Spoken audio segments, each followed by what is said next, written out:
할렐루야. 우리 옆에 주위 분들과 인사할 때 이렇게 우리 이야기하면서 인사하도록 합니다. 요즘도 열심히 기도하고 계시죠 하면서 우리 인사하도록 합니다. 요즘도 열심히 기도하고 계시죠.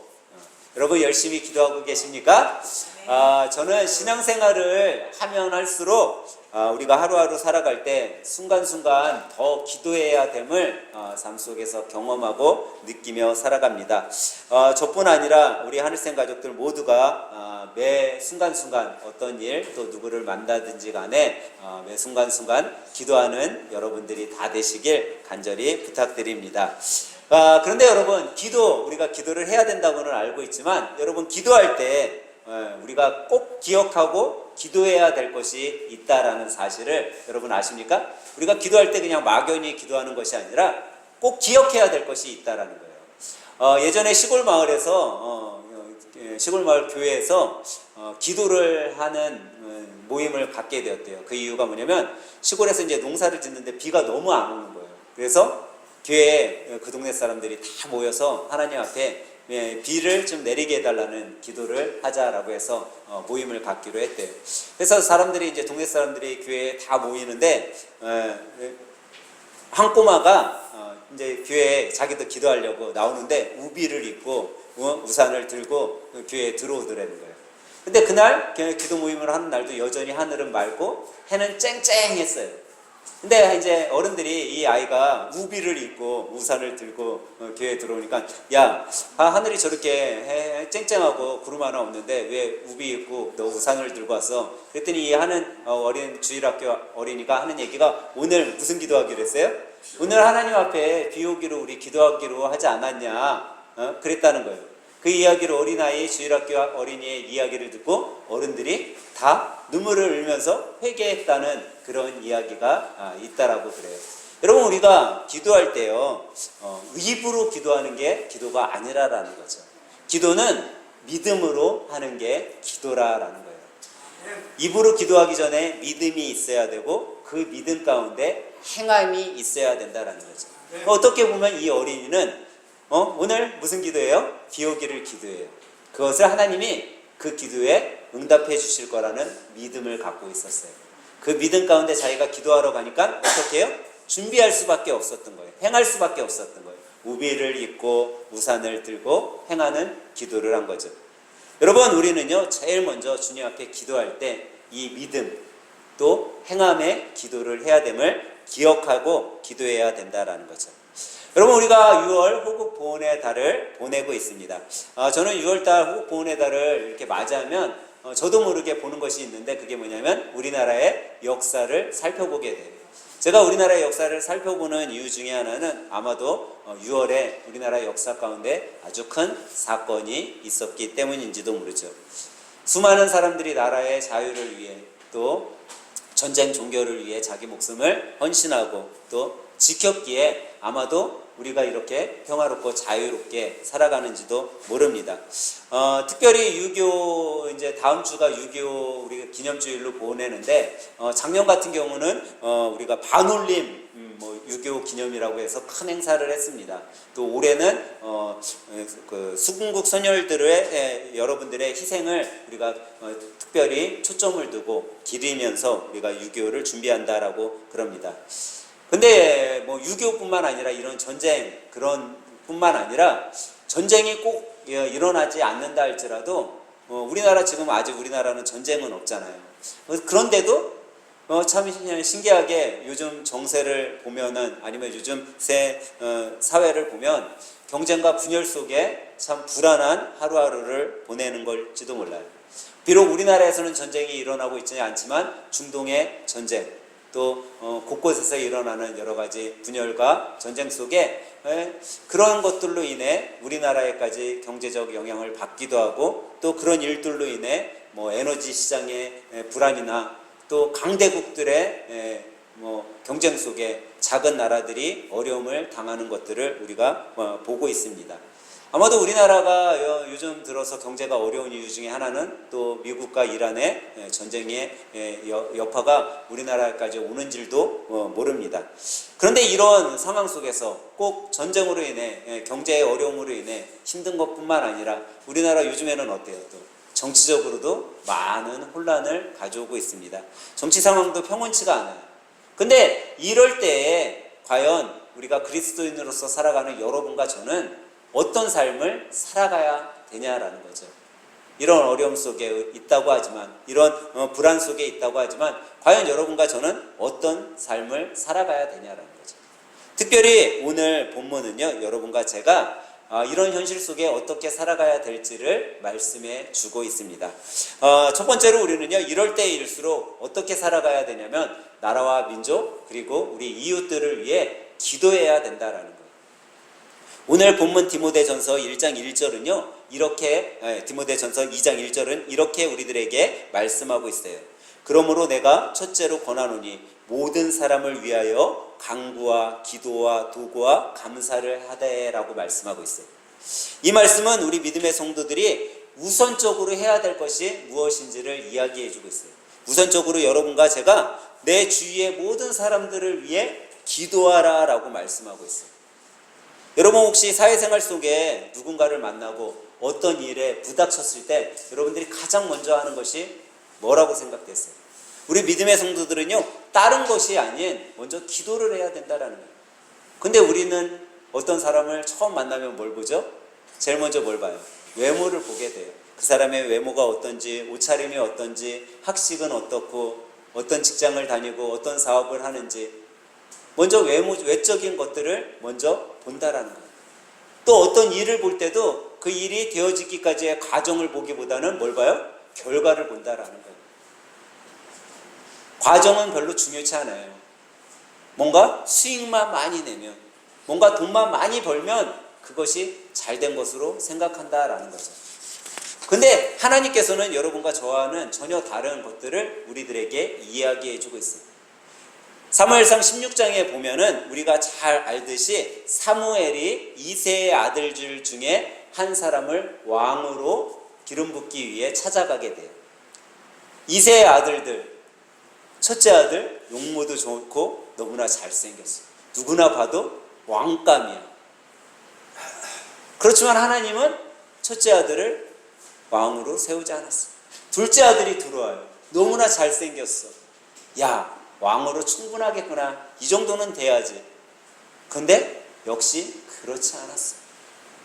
하나님은 오히려 외모를 보시지 않고 막내 아들, 그것도 들판에서 양을 치다가 온몸이 흙투성이로 지저분한 모습으로 왔던 그 다윗을 왕으로 세우셨어요. 사람들은 눈에 보이는 것을 중요시 여겨요. 외적인 것을 보게 돼요.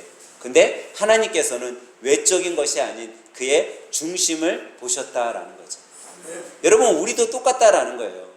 요즘 여러분과 제가 사회를 볼 때, 또 정치인들을 볼 때 우리가 어떤 것들을 봐요? 외적인 것들을 보게 돼요.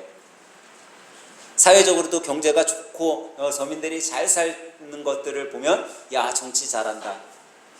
야, 살만하네. 근데 경제가 어렵고 그러면 제일 먼저 정치인들을 욕하게 되죠. 근데 여러분, 우리가 세상 사람들처럼 이렇게 경제가 어렵고 정치가 혼란할 때 정치인들을 욕하지 말아야 돼요. 왜냐면 사람들은요 이렇게 하죠. 왜 정치인들 여러분 왜 뽑았어요? 여러분들 정치인들 왜 뽑았다고 생각하세요? 이 나라 잘 살게 만들라고, 잘 사는 나라 그러라고 뽑아놨어요. 근데 오히려 잘 사는 나라가 아닌 자기네들끼리 싸움박질하고 막 그러니 욕이 안 나와요? 안 나올 수 없어요. 나올 수밖에 없어요. 그런데도 우리 믿음의 사람들은 정치인들을 욕하기보다 하나님의 도우심을 구해야 된다라는 거예요. 그들이 정치를 잘할 수 있도록 여러분, 우리는 기도해야 된다라는 거예요. 제가 지난주에 우리나라가 몇 년도에 성장했다고 그랬죠? 60년대를 접어들면서 급성장했다고 말씀드렸어요. 60년대, 70년대, 80년대. 근데 그때 급성장하는 이유 중에 가장 큰 원인이 제가 뭐라고 그랬죠? 교회가 성장했기 때문이라고 말씀드렸어요. 그러면 여러분 교회 성장이 경제 성장하고 무슨 상관이 있어? 근데 여러분 면밀히 들여다보면 그때 교회가 가장 많이 한 것이 뭔지 아세요? 여러분 기도였어요. 사람들이요 교회에 모이면 기도했어요.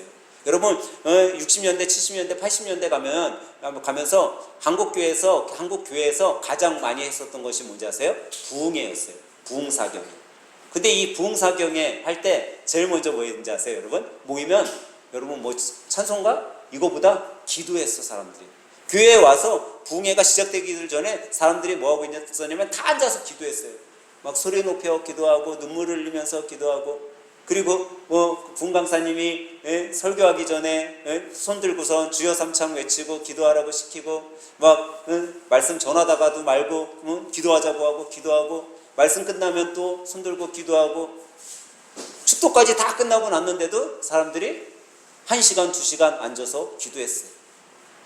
그런 기도의 힘이 어떻게 보면 이 나라를 살렸던 거예요. 근데 지금은 그렇지 않다라는 거죠. 근데 오늘 말씀은요, 여러분과 제가 무엇을 해야 될 것을 가리키고 있냐? 먼저 기도해야 될 것을 이야기하고 있다라는 거죠. 다름 아닌 우리가 해야 할 일이 기도임을 이야기해주고 있어요. 여러분과 제가 기도할 때 이 나라가 다시 살아남을 여러분 믿으시기 바랍니다. 그렇기 때문에 여러분과 제가요, 나라와 민족과 이웃을 위해 기도해야 되는 거예요. 그 기도가 사람을 살리는 거죠. 여러분, 하늘샘 교회가 만약에 내 고집과 내 생각, 여러분들이 또 살아갈 때 내 고집과 내 생각대로만 살아간다면 여러분 우리는요 사람들을 정죄할 수밖에 없어요.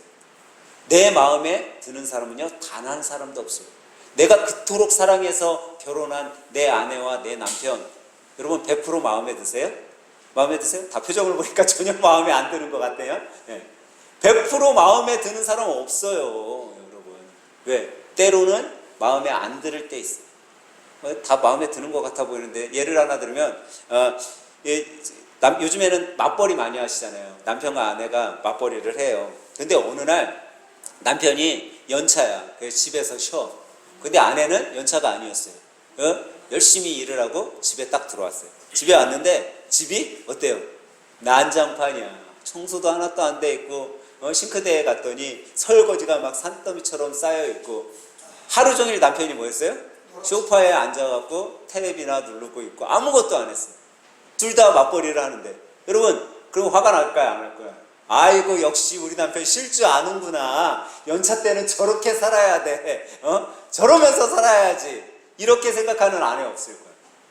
아, 나도 일하고 왔는데 좀 나도 쉬고 싶은데 남편이 좀 청소 좀 해놓고 좀 정리 좀 해놓고 저녁상이라도 차려놨으면 얼마나 좋을까. 100% 만족하지 않기 때문에 그런 생각이 들겠죠. 여러분 그런 거예요. 어떻게 보면 100% 만족할 수 없어요. 우리는 그런 삶을 살아갈 수 없어요. 근데 우리가 내가 그토록 사랑해서 만난 사람도 이렇게 만족할 수 없는데, 내가 알지 못하는 사람들, 내가 알지 못하는 이웃들이 내 마음에 맞게 살아가기를 원한다면 어렵겠죠. 그렇기 때문에 여러분 어떻게 해야 될까요? 우리는 내 마음에 들지 않는 사람들을 위해, 내 마음에 들지 않는 정치인들을 위해 더욱더 하나님 앞에 기도해야 된다라는 거예요. 그리고 나 역시 그런 사람이 되기 위해 노력해야 되는 거죠.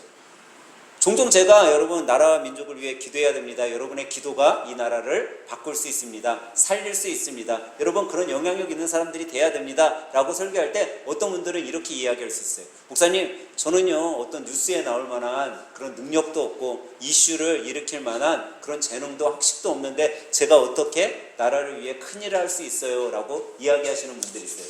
여러분 뉴스에 여러분과 제가 나올 수 없어서 못 나오는지 아세요, 여러분? 이슈를 못 만들어서 그런 영향력이 없어서 못 만드는 거 같잖아요. 그런지 그렇지 않아요, 여러분. 우리가 오늘이라도 당장 여러분 탑 뉴스에 나오고 싶으면요, 우리 충분히 할 수 있어요. 아이 목사님 무슨 뚱딴지 같은 소리예요. 제가 어떻게 그래요? 여러분 오늘 예배 마치고 집으로 가실 때 그냥 가시지 말고 마트에 들려서 여름이니까 요즘에 뭐 판매해요? 고무포트 큰 거 막 판매하더라고요. 고무포트 큰 거 하나 사갖고 바로 연안부두로 가서 배 띄워서 북한으로 한번 올라가 보세요. 탑뉴스에 나오나 안 나오나. 바로 탑뉴스에 나와요, 여러분. 근데 우리가 왜 안 하죠? 해야 되지 않을 일이기 때문에 그렇기 때문에 우리가 안 할 뿐이지, 여러분과 제가 탑뉴스에 나올 수 없어서 안 하는 거 아니에요. 근데 여러분, 우리가 그런 걸로 이슈가 되고 뉴스를 장식하기보다는 여러분과 제가 더 열심히 해야 될 것이 있는데, 그게 뭐냐? 바로 나라와 민족을 위해 기도하는 일이라는 거예요. 오늘 본문으로 다시 돌아가 볼게요. 오늘 본문 1절의 하반절에 뭐라고 얘기하고 있냐면, 간구와 기도와 도구와 감사를 하되라고 이야기하고 있어요. 이것은 다시 말하면요, 하나님의 도우심을 우리가 간구해야 된다라는 거예요. 내가 할 수 없으니까 하나님의 도우심을 우리가 간구해야 돼요. 그리고 기도하라고 했는데, 여기에 기도는요, 중보 기도하라라는 뜻의 의미예요. 내 자신만 기도하라는 것이 아니라 내 주위에 있는 사람들, 내 이웃들, 정치인들, 우리 주위에 부족한 사람들을 위해 기도하라라는 거예요. 위정자들을 위해 기도하라라는 거죠. 그런 기도와 도구를 다 하고 난 다음에 뭐 하라고요? 감사하래요. 누구께 감사하는 거예요? 하나님께. 나는 할 수 없으니 하나님, 제가 이렇게 주님 앞에 매달려 기도하니까 주님 이것을 이루어 주세요. 주님이 이루어 주신 줄 믿습니다. 그러니까 감사가 넘쳐날 수밖에 없는 거죠. 여러분, 사랑하는 성도 여러분, 우리가요, 나라를 위해 여러분들이 생각할 때 과연 나는 얼마나 기도하고 있다라고 생각되세요? 나는 내 집, 내 자녀들을 위해서는 기도하지만 내가 현 정권을 위해서 얼마나 기도하고 있다라고 생각되세요? 오히려 기도하기보다는 비판하고 욕하고 있지는 않아요? 근데 여러분, 우리가요, 헐뜯기보다는 그들을 위해 기도해야 된다는 거예요. 여러분, 비판하고 헐뜯는 일은요, 쉬워요. 그러는 것들은요, 우리가 생각지 않아도요, 우리가 가르치지 않아도 헐뜯는 거 잘해요. 우리 아이들 보세요. 우리 아이들에게 부모님들 악하게 살라고 가르치는 분 있으세요? 야, 너네는 장차 너는 조폭이 돼야 돼. 너는 도적이 돼야 돼. 그러니까 이런 거 배워야 된다. 뭐 옛날에는 소매치기 기술을 가르쳐줬다라고 그러더라고요. 근데 부모가 소매치기 기술을 가르쳐주는 부모 있어요? 없어요. 부모는 선하게 사는 것, 좋은 것, 그런 것들을 가르쳐요. 부모가 왜 자녀들이 어느 고등학교에 가고 어느 대학교에 가는 거 왜 신경 쓸까요? 걔가 잘 살고 선하게 살기를 바라니까. 그게 부모의 마음이죠. 그런데 여러분, 우리가 이런 것들, 내 자녀, 내 자식을 위해, 내 가정을 위해서는 기도하면서 우리 주위에 있는 사람들한테를 위해서는 잘 기도 안 한다라는 거예요. 근데 믿음의 성도들은요, 내 자녀, 내 가정뿐만 아니라 우리 주위에 있는 민족을 위해 기도해야 되는 거예요. 그럴 때 하나님이요, 그 기도를 바라보시고 그 가정을 축복해 주시고 그 사람을 축복해 주시는 거예요. 여러분, 소돔과 고모라 왜 멸망했죠? 악으로 가득 차 있었기 때문에요. 소돔성과 고모라 성에는요, 악이 팽배했어요. 근데 그때 그 소돔성과 고모라 성을 살리기 위해 기도했던 사람이 있어요. 누구죠? 아브라함. 이 아브라함은요, 어느 정도 하나님 앞에 간구했는지, 결탁을 했는지, 어떻게 보면 하나님과 계약서를 계속 쓰고 있는 거야. 처음에 50명이었다가 마지막에 몇 명이 될 때까지, 10명이 될 때까지 계약서를 계속 써내려가요. 왜? 그 성을 한번 살려보고자. 그랬더니 하나님께서 그 기도를 들으시고 그나마 하나님을 믿는 아브라함의 조카 롯의 가정을 살려주신 거예요. 근데 성경은요, 수많은 사람들이 보여요. 다니엘, 이사야, 에스겔, 예레미야, 수많은 사람들이 나라와 민족을 위해 기도했어요. 그리고 하나님이 그들의 기도에 응답하셔서 종살이로 있던 나라, 때로는 노예 생활 속에 힘들어하던 그 나라들을 그 사람, 지도자, 아니면 하나님을 섬기던, 하나님께 절실히 간구하던 자의 기도를 들으시고 살려주셨다라는 거죠. 여러분과 제가 힘이 없어 보이잖아요. 근데 여러분들의 기도, 어떻게 보면 만약에 우리 현정 자매님이 열심히 기도했는데 그 기도에 응답하셔서 하나님이 이 땅을 살려주실지도 모른다라는 거예요. 그렇기 때문에 우리가 그 믿음을 갖고 내 한 사람이 너무나 부족해서 하나님이 안 들으실 거야 라는 생각이 아니라, 하나님은 지금도 나를 위해 내 기도를 응답하시기 위해 준비하고 계시다라는 믿음을 갖고 기도해야 되는 거죠. 저는 성경을 볼 때 사무엘 선지자가 이야기 중에 제 마음속에 많이 와닿는 것 중에 하나가, 사무엘 선지자는요, 죄에 대해서 이렇게 이야기했어요. 여러분, 죄는 뭘까요? 뭔가 범죄하고 나쁜 일을 하고 하나님이 싫어하는 일들을 하면 죄인 것 같잖아요. 그죠? 근데 사무엘 선지자는 뭐라고 이야기를 하고 있어요? 기도를 쉬는 것이 죄다라고 이야기하고 있습니다. 만약 여러분과 제가 삶 속에서 기도를요, 한시라도 쉬고 있으면 우리는 뭐하고 있는 거예요? 죄 짓고 있다라는 거예요. 우리는 밥 먹기 전에 기도해요. 잠자리에 들기 전에 기도해요. 아침에 일어나서 기도해요. 근데 여러분, 그뿐만 아니라 우리의 삶 가운데 모든 부분마다 우리가 기도해야 된다라는 거예요. 옛날에는요, 교회에서 어디 가기 위해 차에 타면요, 목사님이 대표로 기도하고, 뭐 전사님이, 집사님이, 장로님이 대표로 기도하고 출발했었어요.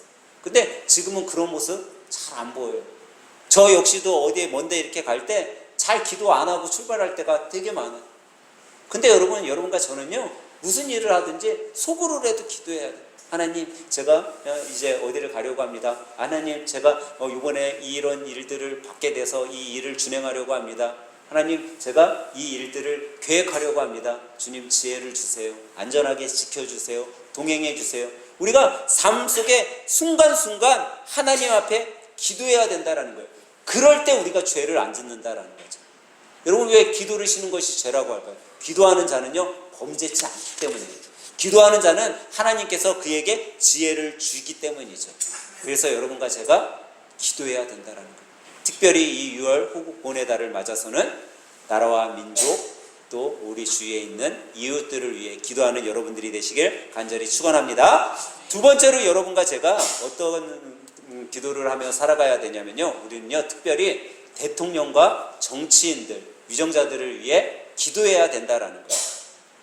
여러분, 나라를 통치하는 사람들을 위해 기도해야 될 줄 믿으시기 바랍니다. 특별히 우리는 대한민국에 사니까 이재명 대통령을 위해 기도해야 돼요.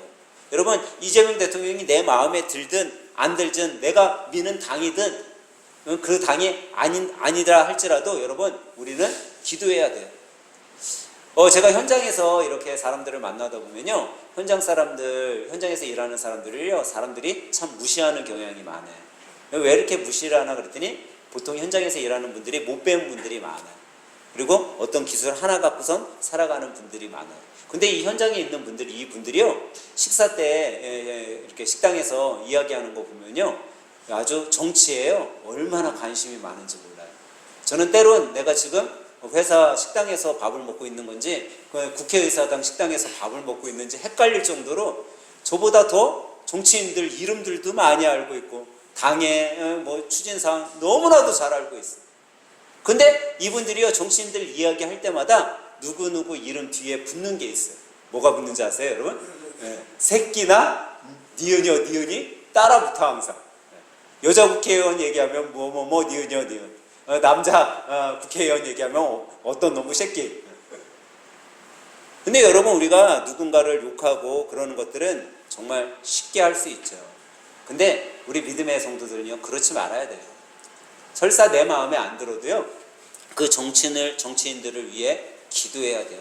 이 사람들이 하나님의 합당한 정책을, 국민들을 위한 정책을 해결해달라고 기도해야 되고, 그 사람들이 정말 하나님이 지혜를 주셔서 이 나라를 지혜 가운데 잘 다스릴 수 있게 기도해야 되고, 특별히 여러분과 제가 그 위정자들, 대통령 모두가 하나님을 두려워할 줄 아는 사람들이 되게 해달라고 기도해야 돼요. 여러분, 국가를 이끌어 나가는 데 있어서요, 여러분, 기독교인이 대통령 되는 거 중요치 않아요. 우리나라 역사를 보세요. 장로라는 사람이 대통령을 한 적도 있어요. 기독교인 집사가 대통령을 한 적도 있어요. 근데 여러분, 그건 중요치 않아요. 장로라고 해도요, 대통령 되니까 비리 저지르고 나쁜 일들은 다 하고 그래요. 예수님 안 믿는 사람이 대통령 됐다 할지라도요, 여러분, 그 사람이 뭐가 중요해요? 하나님을 두려워하냐 안 두려워하냐가 중요한 거예요. 이스라엘에 출애굽할 때 이스라엘이 어떻게 출애굽하게 됐어요? 바로가 하나님을 두려워했기 때문이에요. 바로가 여러 하나님을 두려워하지 않았잖아요. 그때는 이스라엘 백성들을 내보내지 않았어요. 첫 번째 재앙이 왔을 때도 내보내지 않았어요. 두 번째 재앙이 와도 내보내지 않았어요. 10가지 재앙이 다 경험하고 그때서야 비로소 하나님을 두려워하게 되니까 이스라엘 백성을 출애굽시킨 거예요. 여러분, 정치인들이 기독교인이 안 돼도 상관없어요. 근데 그들 마음속에 정말 하나님을 두려워하는 마음이 생기면요, 올바른 정치를 하게 되는 거예요. 그래서 여러분, 우리가 기도할 때, 이 정치인들을 위해 기도할 때, 나라 대통령을 위해 기도할 때 그들이 하나님을 두려워하는, 하나님을 경외할 줄 아는 그런 자들이 되게 해달라고 기도해야 된다라는 거죠. 이 기도가 이루어질 때 이 나라 민족이 잘 살 수 있는 나라, 잘 사는 부강한 나라가 되는 줄 믿으시기 바랍니다. 그러면 세 번째로 여러분과 저는요, 기독교인으로서 어떤 기도를 해야 될까요? 우리나라 지금 어떤 상태죠? 남북이 휴전 상태예요. 그럼 우리가 누구를 위해 기도를 해야 될까요? 저 북녘 땅에 있는 동포들을 위해 기도하는 자들이 돼야 된다라는 거예요. 여러분, 북한 생각하면 어떤 생각이 드세요? 북한. 예? 못 사는 나라, 맨날 사람들 배고파서 죽어가는 나라, 이렇게 생각 들잖아요. 근데 2020년대 이후 전 세계에서 가장 빠르게 성장한 나라를 외신들이 이야기할 때 어느 나라로 얘기하고 있는지 아세요, 여러분? 북한이래요. 2020년 후에. 깜짝 놀랐어요, 저도. 그래갖고 2020년 후에 왜 20년도 후에 북한이 이렇게 빨리 성장을 했을까 봤더니요, 북한이 러시아하고 우크라이나 전쟁에 무기를 엄청나게 판매했대요. 또 군인들을 파견하면서 대략 15조를 수익을 남겼대요. 그러면서 그 15조가 생겼으니까 그거 갖고 뭐 했겠어요? 그래도 평양에다 쓰고 막 그랬나 봐요. 그 급속도로 성장을 했대요. 그래갖고 어느 정도 성장을 했나, 외국 여행객들 중에 북한에 이렇게 들어갈 수 있는 여행객들 있잖아요. 그 사람들이 봤는데 평양에 갔더니요, 음식점에 QR코드로 찍을 수 있는 그런 것들이 생겼대요. 왜 우리가 듣기에는 북한에 뭐 QR코드가 있었는데 그런 것들이 생겼다는 거예요. BMW 매장이 평양에 있대요. 하다못해 뭐 스마트폰 웹으로 택시가 오는 것들, 택시가 어디에서 오고 있다, 그것까지도 다 볼 수 있대요.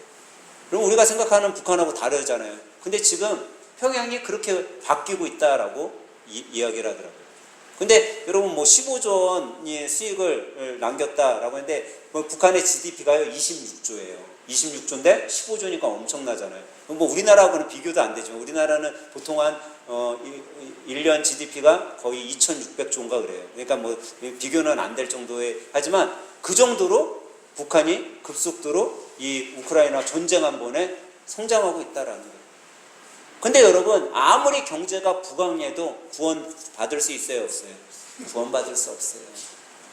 아무리 군사력이 좋아도요, 하나님 앞에 구원받지 못해요. 그렇기 때문에 우리가 북한 동포들을 위해 기도해야 돼요. 아직도 북한에는요, 우리는 잘 모르지만 지하교회에서 예배드리는 사람들이 있다니까요. 그들 목숨 걸어놓고, 목숨 걸고 예수님 믿는 거예요. 우리는 그 지하교회를 위해 기도해야 된다는 거예요. 속히 북한의 그런 독재 정권이 무너지고 정말 평화통일이 돼서 그 사람들도 예수님 믿고 구원받고 우리가 저 북녘 땅에도 가서 하나님의 말씀을 전할 수 있게 우리가 기도해야 된다는 거예요. 그럴 때 이 나라, 이 대한민국 한반도가 정말 하나님 말씀 안에 바로 서는 나라로 부강한 나라가 될 줄 믿으시기 바랍니다. 그래서 우리가 기도하는 거지. 그러면 여러분과 저는요, 우리 기독교인들로서 우리가 살아가고 있는데, 우리가 기독교인들로서 왜 이렇게 기도해야 된다라고 생각했어요? 여러분, 지금까지의 기도는 누구를 위해 기도한 것 같아요? 여러분들, 남을 위해 기도한 것 같잖아요, 그죠? 정치인들을 위해 기도하고, 나라와 민족, 이웃을 위해 기도하고, 저 북녘 땅 사람들을 위해 기도한 게 꼭 남들을 위해 기도한 것 같잖아요. 그런데 그렇지 않다라는 거예요. 이 모든 기도가요, 여러분과 내 자신을 위해 기도하고 있다는 것을 알고 기도해야 된다는 거죠. 여러분, 전쟁 한번 나면요, 우리가 평온하게 살아갈 수 있어요, 없어요? 없어요. 여러분, 이 나라가 여러분 못 사는 나라가 돼버렸어요. 정말 지금 대한민국 뭐 선진국이 됐다고 그러는데 이 나라가 후진국으로 언제 몰락할지 몰라요. 그러면 그런 삶을 여러분들이 제가 살아간다면 여러분 평온하겠어요? 행복하겠어요? 힘들겠죠. 그렇기 때문에 우리가 기도하는 이 모든 것이 내 자신의 평안함과 행복 때문에 기도하고 있는 것임을 여러분 믿어야 된다는 거예요. 오늘 본문 2절 하반절에 보니까요, 이렇게 얘기하고 있어요. 이는 우리가 모든 경건과 단정함으로 고요하고 평안한 생활을 하려 함이라. 여러분, 간구하고 기도하고 도구하고 감사한 이 모든 것들이 다른 사람을 위해서 한 것이 아니라 뭐 하려고요? 내가 뭐 하기 위해서? 평안한 생활을 하려 함이라는 거예요.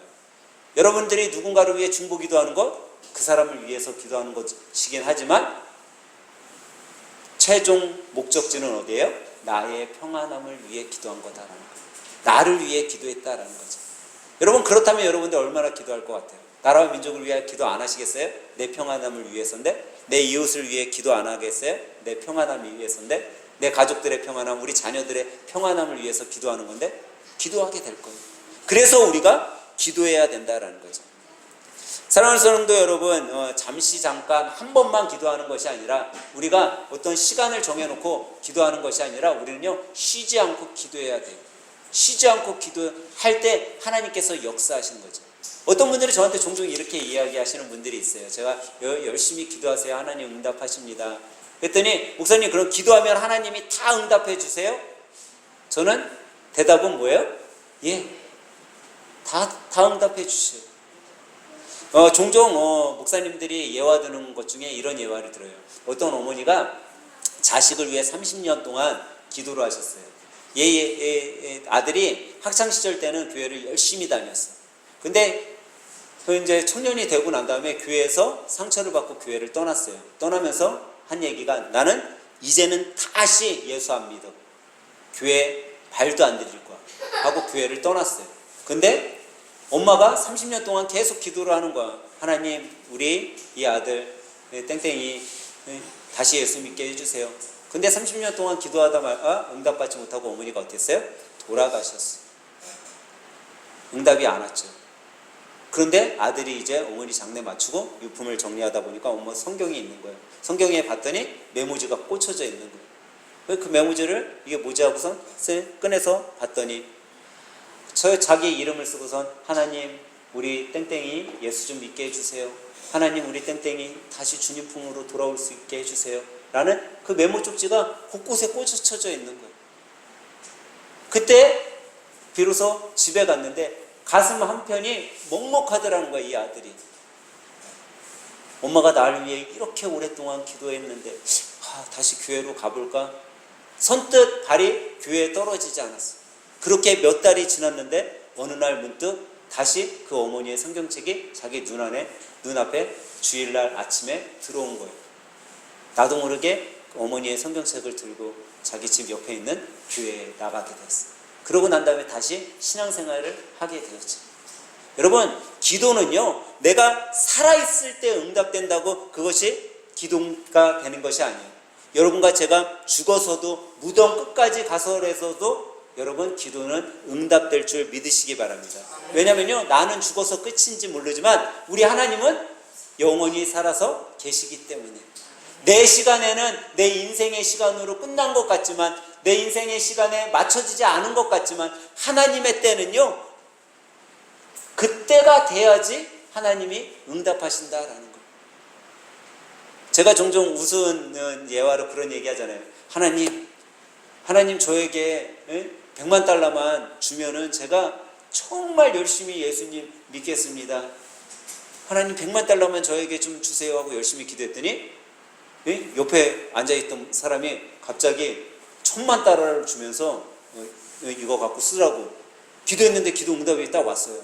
얼마나 좋아. 자기는 100만 달러만 달라고 했는데 1000만 달러를 주고 왔으니. 그래갖고 너무 기분이 좋아서, 역시 하나님은 살아계신 분입니다. 제가 이렇게 기도했더니 응답해 주시네요. 그 교회 문을 딱 나왔는데 어떻게 해요? 하나님이 그를 데려가셨어. 왜 데려가셨을까요? 하나님이 그러는 거야. 나는 1초 만에 너를 100년 동안 살게 해주고선 천국으로 데려왔단다. 하나님, 저는 지금 이 1000만 달러 들고선 교회 문을 나서서 지금 1초밖에 안 지났는데 저를 데려오고선 뭘 그러십니까? 그랬더니 하나님 뭐라고요? 나에게 1초는 뭐예요? 너에게 1000년은 나에게 1초다라고 이야기를 하셨다라는 거예요. 그럼 우리는요, 1000년 같은 삶을 바라보면서 살아가고 있어요. 그 긴 삶. 근데 하나님께는 그 1000년이 몇 초예요? 1초밖에 안 돼. 우린 1000년이면 영원할 것 같은 삶이라고 생각을 해요. 근데 하늘나라에서는요, 그 1000년이 단 1초밖에 안 된다는 거예요. 우리는 잠시 잠깐 지나갈 그런 경제적인 상황, 그런 가정에서의 웃음, 또 이웃과의 관계, 그런 거에 매여서 정말 주님 앞에 매달려야 될 것은 보지 못한 채 살아가는 우리의 모습을 보게 된다라는 거죠. 근데 하나님께서는 여러분과 저에게 무엇을 이야기해요? 영원한 삶을 위해 기도하라라고 말씀하고 계시다라는 거예요. 여러분, 요즘 날씨가 많이 더워요. 날씨가 그래도 작년에보다는 아침 저녁으로는 좀 서늘한 것 같아요. 6월달이 됐는데도 아침 저녁엔 좀 서늘한 것 같아요. 근데 여러분, 이런 자연 환경 속에서 우리가 좀 깨달아야 될 거는요, 하나님께서는요 우리들에게 자연을 주실 때 그 자연을 통해 하나님을 기억하게 하시는 것 같아요. 봄이 오고 여름이 지나 또 가을이 가고 겨울이 올 때 그 순간순간 자연 속에서 우리는 너무나 큰 신비로움을 보게 돼요. 우리가 생각지 못했던 신비로움들이 너무나 많이 있어요. 여러분, 하늘 비 오고 난 다음에 뭐 있죠? 무지개 있어요. 요즘에 무지개 잘 안 보이잖아요. 여러분, 무지개 보고 싶으면요, 교회 옥상 가서요 물 한번 뿌려보세요. 해 떴을 때 무지개가 선명하게 보여요.